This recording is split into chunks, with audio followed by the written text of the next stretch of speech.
UFC 327 just took place in Miami, and what a heck of a card, man. Amazing card. Unfortunately, Jiri was not able to get the belt at the light heavyweight division. Man, Carlos Ulberg wins with a first round TKO over Jiri Prochazka. He also sustained an injury, so that's going to be so crazy because he's probably going to be out for a year. It looks to me like he tore his ACL and his MCL, or maybe a calf strain, something like that, but it popped twice. Not once, but twice. But just giving you what happened in the card from top to bottom, Jiri Prochazka saw an opportunity, had the fight in his hands right there, and just let it go. Unfortunately, got knocked out with that left hook, that check hook came to haunt him. He said that he was giving him mercy or whatever, man. Jiri, you know in the fight game, man, you don't give nobody a chance. You take the belt, man. You fought for it, brother. What the heck happened? I'm pissed right now, man. I'm pissed. Jiri Prochazka just lost this opportunity to become, once again, the light heavyweight undisputed champion of the world. But anyways, we're going to go through the card. I'm going to explain to you what happened from bottom to top to bottom. First off, we have Charles Radke against Francisco Prado. My pick was Francisco Prado. That was my dog pick. I saw Francisco Prado beat Verenikov the last fight. I know he took the L on a split decision, but on here, Charles Radke actually had the better shots. He hurt him with an elbow in the forehead and cut him deep, really. Francisco Prado had moments in the fight, but Charles Radke with his takedowns was actually the stronger fighter out of both. He landed more. He landed 121 strikes out of 164. Francisco Prado, and most of those strikes were from bottom position, which was impressive, really. Francisco Prado only 41 strikes, attempted no takedowns, but did found himself on top position a few times. Charles Radke did take him down 4 out of 5 times for an 80%. Significant strikes, 24 to 29. Francisco Prado did lead him on the significant strikes, but still, Charles Radke ragdolled him. And moving on, let's move on to the next one. This early prelims was pretty cool. We had Vicente Luque against Kelvin Gastelum, and Vicente Luque popped him and knocked him down. Knocked down Kelvin Gastelum, who looked pretty good, pretty sharp on his feet. Had a good training camp, supposedly, right? But Vicente Luque popped him, knocked him down, and submitted him with a Darce choke, an inverted Darce choke to Kelvin Gastelum, who pretty much tapped pretty quick. But yeah, Vicente Luque back in the winning column after that horrible performance against Alvarez. Moving on to, so yeah, that's going to be super cool what Vicente Luque get matched up next. We saw one of the pretty good fights in the card, Chris Padilla against Markel Medeiros, but the UFC, the $7 billion company, does it again. They called Chris Padilla the winner. Taco Padilla gets on the mic, thanks everybody, his whole training camp, his whole family, everybody, guys. Chris Padilla. I saw Chris Padilla win. He had the more volume. Markel Medeiros got 1 point taken off, and they still called it a majority draw. What are these judges looking at?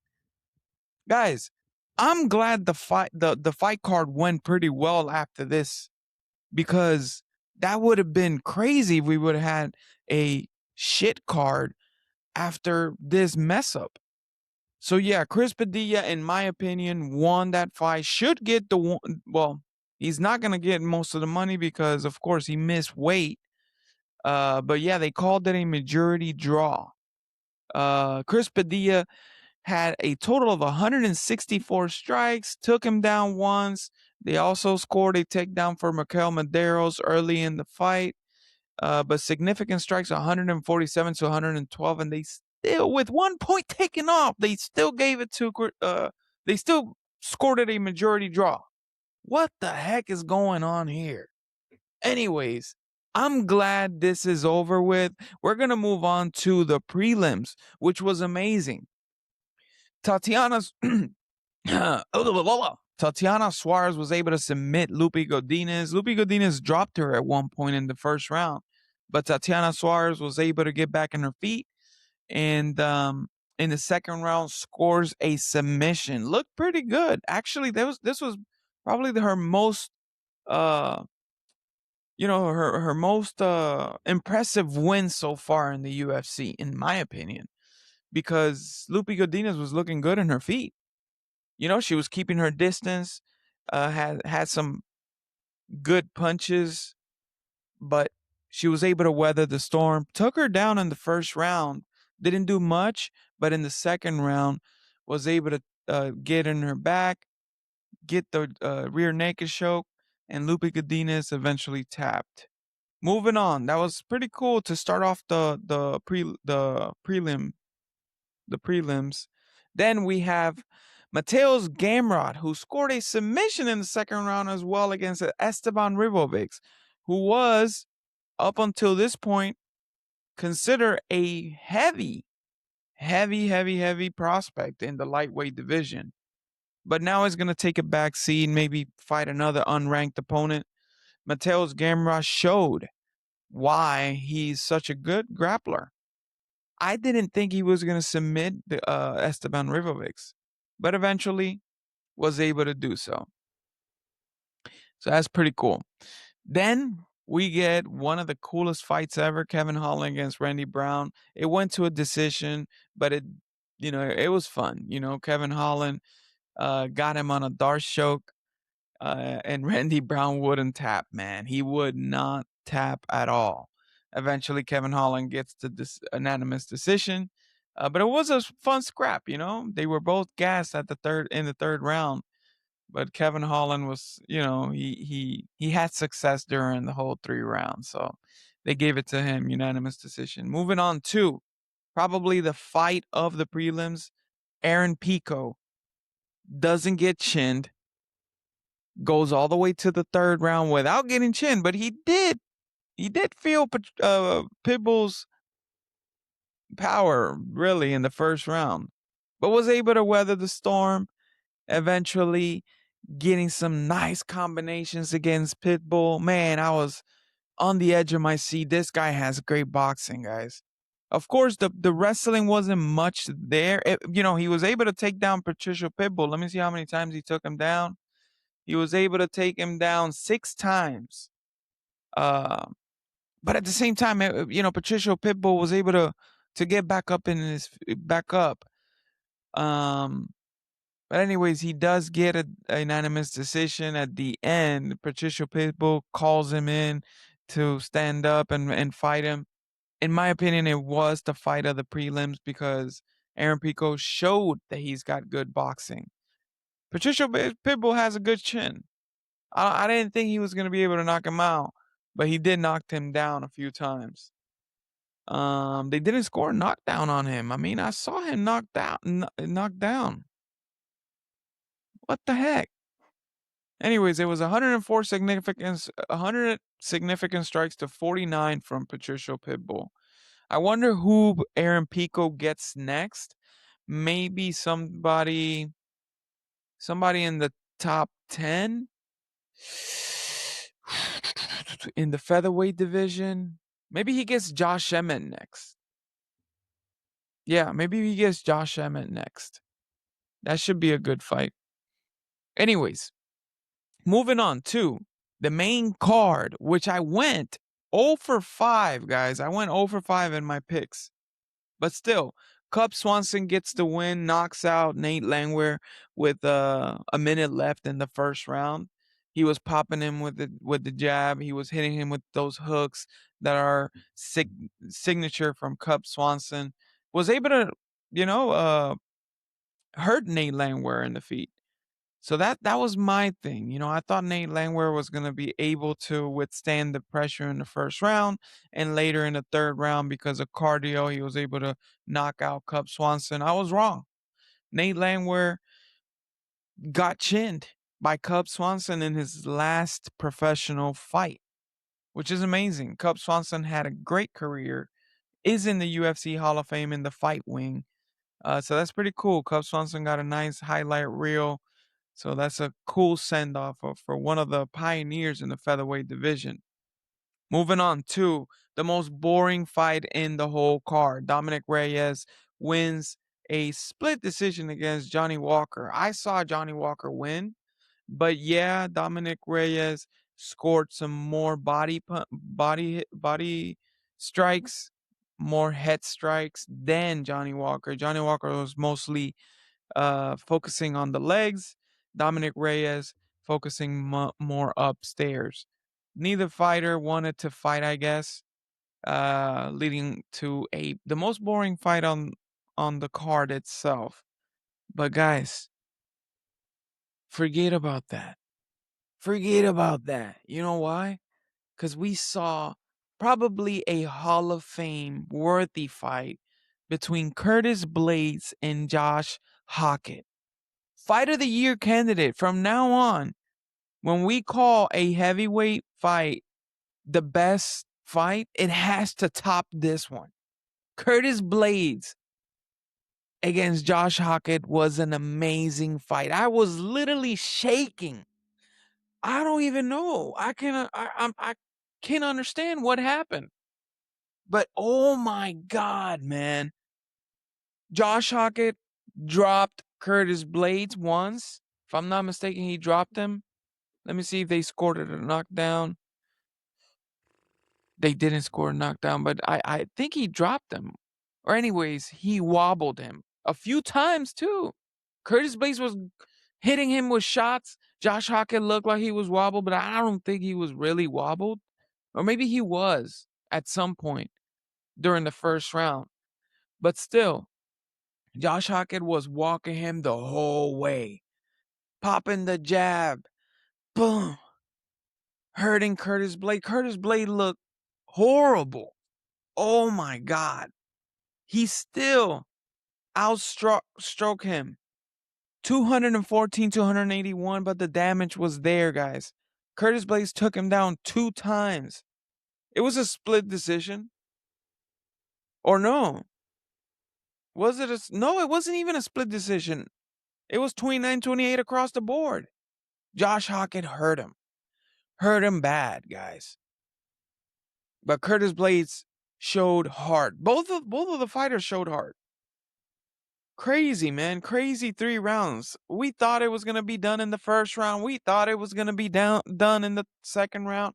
We thought it was going to be down in the third round, but it wasn't. Fight of the year candidate right here. This had to be the performance of the night. This had to be fight of the card. Amazing. Maybe fight of the card, and then the performance of the night probably goes to Ulberg because I'm going to go, I'll tell you all about it in just a few seconds, but Josh Hockett demonstrated that he is worthy of being ranked in the heavyweight division, and all the smack that he talked, all the personas that he showed, it's going to give him credit, it's going to give him rep in the heavyweight division. Who does he fight next? Maybe Waldo? Cuz he maybe fights Waldo. He probably fights the winner of Alexander Volkov and Waldo. I can see that happening. Anyways, tell me in the comments who would you pick to fight against. Oh, guys, oh my God, no, no, no, no, no, no! I can't leave this off. Josh Hockett is gonna fight in the White House. He's gonna fight in the White House against Derek Lewis. They announced it. That was probably the fastest fight announcement after a fighter just beat down another fighter. Yeah, Josh Hockett will fight in the White House. That's crazy. Against Derek Lewis. That's going to be a crazy fight. I think Josh Hockett will beat him. But hey, Derek Lewis can. I don't think Derek Lewis is is going to withstand 3 rounds against Josh Hockett. But anyways, moving on to the main event of the evening. What a letdown, man. What a letdown. Actually, the co-main, sorry.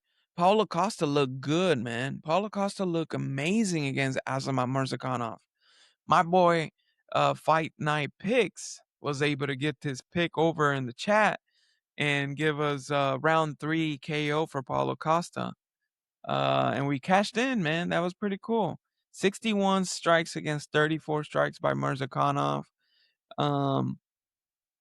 Missed a lot of shots, but Paulo Costa, man, hurt him in the body early, and that wore him down.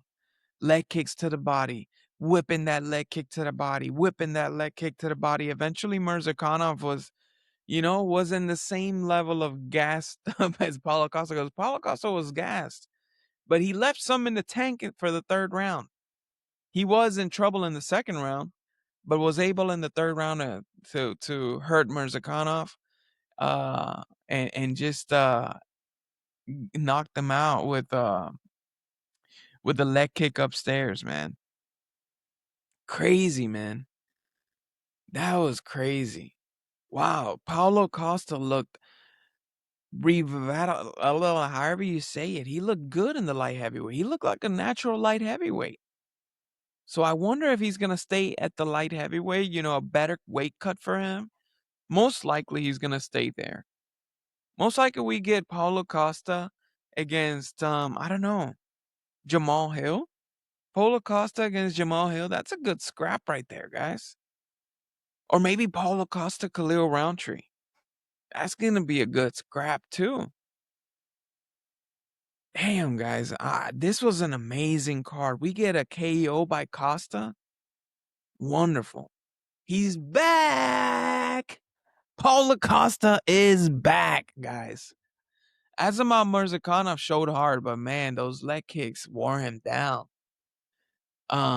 Anyways, that's crazy, man. Amazing fight, guys. Amazing fight. All right, moving on to the main event. Jiri Prochazka is against Carlos Ulberg. What a letdown, guys. Jiri Prochazka had the belt wrapped around his waist and had mercy on. I believe Jiri, man. I believe him. Cause he wasn't attacking Carlos Ulberg after that. Man, I would just jumped all over him and just ground and pound him or something, try to take him down some way. Cause Carlos Ulberg was hurt. Something happened with his knee. So we might even see an interim belt because Carlos Ulberg might be out for a whole year. I wonder what that's gonna be like. But anyways, Jiri Prochazka, uh, he actually he hurt Ulberg at some point. He hurt him a few times. And then Carlos Ulberg comes back with that check hook and just drops Jiri Prochazka, gets on top of him, and starts raining down on ground and pound shots. Get him out in the first round with 1 minute and 15 seconds left. Wow.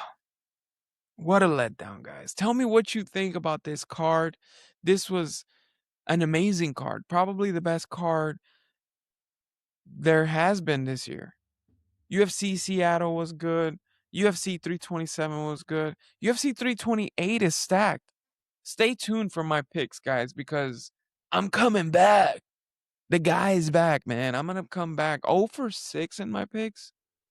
Unbelievable. Unbelievable. Anyways, guys, that was all. UFC 327 was amazing. It was. I wonder what the matchups are going to look like after this card. We already know that Josh Hockett is going to fight in the White House card. The next fight is going to be UFC 328 with Khamzat Chimaev going against Sean Strickland. And also a flyweight title bout between Joshua Van, which was rescheduled from this bout, from this card to UFC 328. So I wonder what that's gonna look like. Joshua Van against Tatsuro Taira. Right now, I do have Joshua Van winning, but that's crazy, man. UFC 328, man. I was literally shaking on that Josh Hockett, Curtis Blades fight, man. Two heavyweights going at it. Amazing. Comment, like, subscribe. Thank you so much for watching my picks. Have a good one, and God bless.